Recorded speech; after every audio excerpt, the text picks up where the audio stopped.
Hey, Jann Scott here with you with another Jann Scott Live.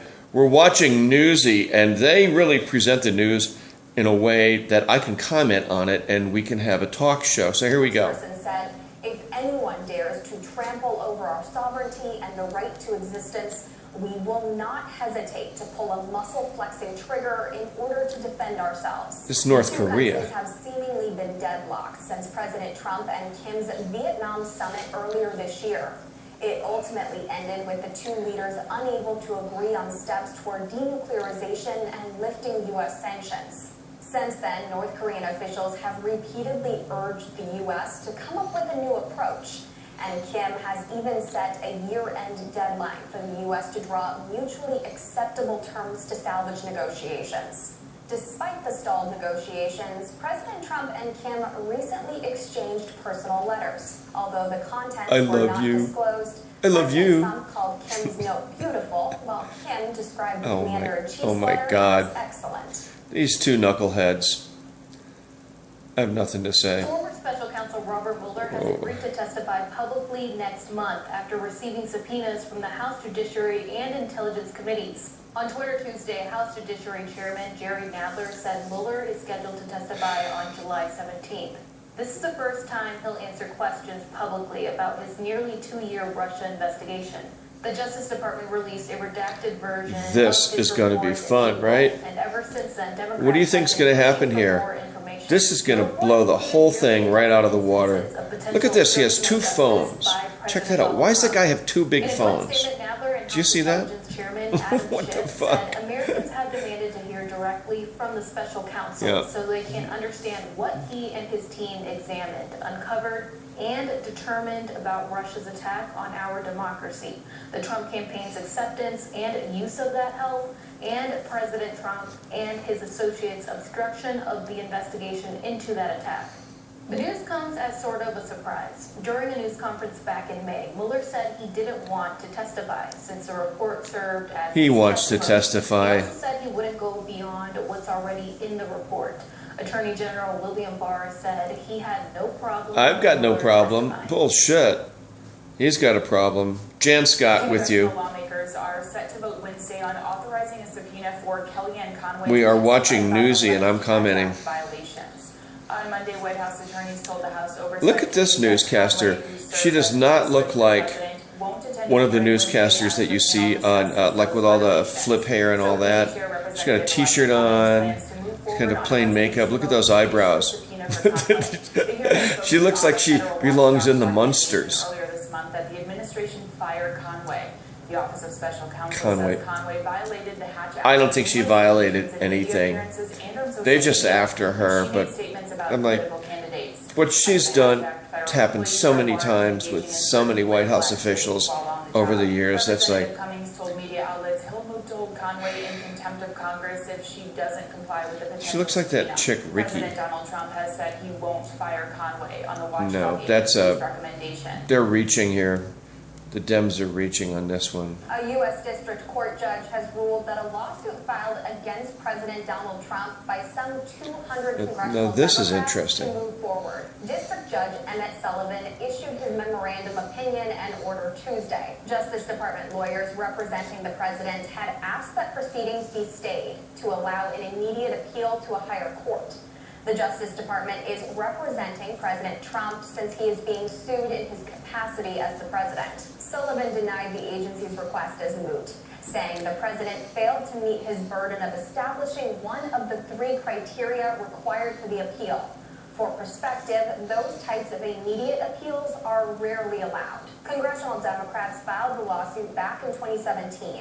They alleged that the president violated the U.S. Constitution's Foreign Emoluments Clause. That provision says U.S. government officials can't accept payments or gifts from foreign governments. See, this one is going to hang Trump out to dry. The complaint specifically alleges President Trump received payments from foreign governments there you go. to stay at his hotel in Washington, D.C., collected trademarks from China, and made money off licensing deals. I mean, it's kind of small, but it's big, and the Dems are really pushing this, so he's probably going to lose this one. Will it end up in criminal investigation? I don't think so.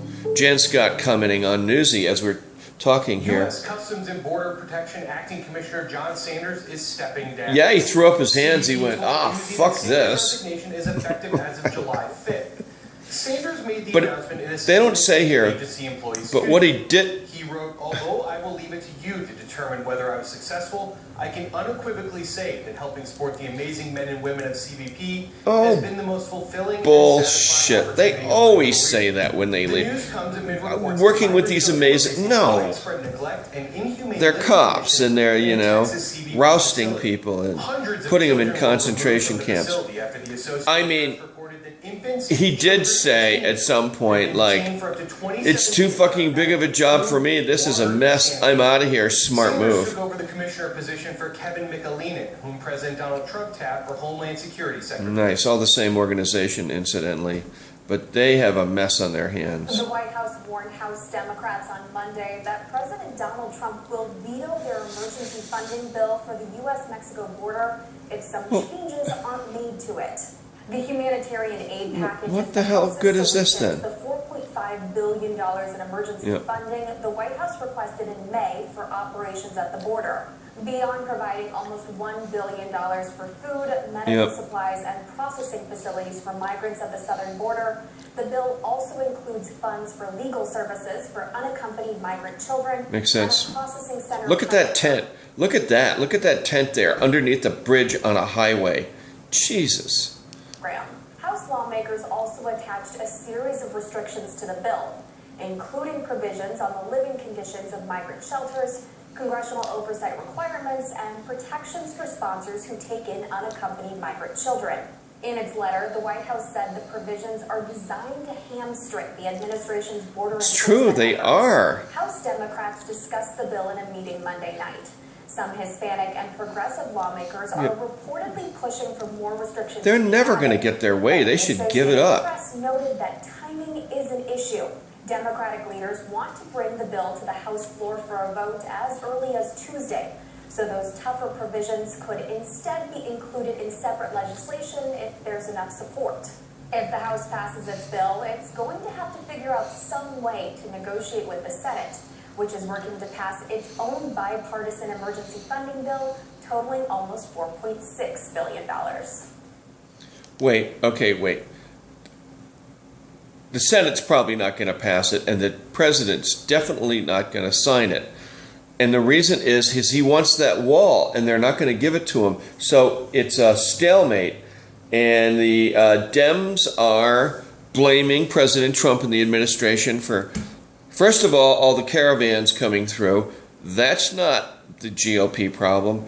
Those are coyotes sending up these caravans, and they're also progressive groups here in the United States organizing the caravans and bringing them up to the border. They're causing all of this. The second is, if the Dems give Trump the money for his wall, just give it to him, then they'll get all the relief money. But meanwhile, it's a stalemate, and you're going to see more dead bodies and more starving children, and that's it. This is hardball. This is how the game is played, and nobody's going to bend to this.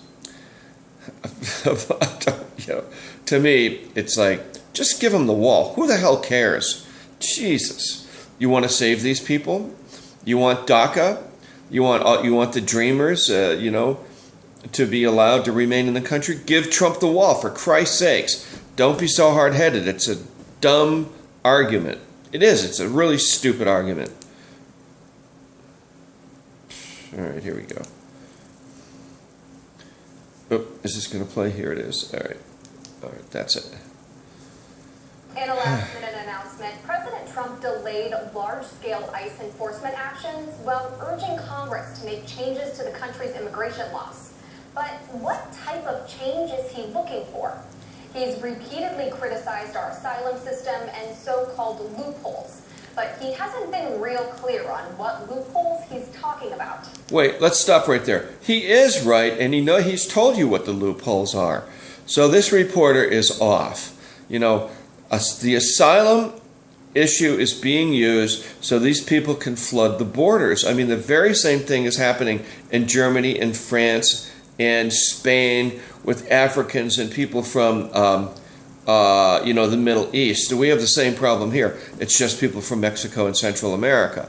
So I mean, everybody knows what's going on here. Vice President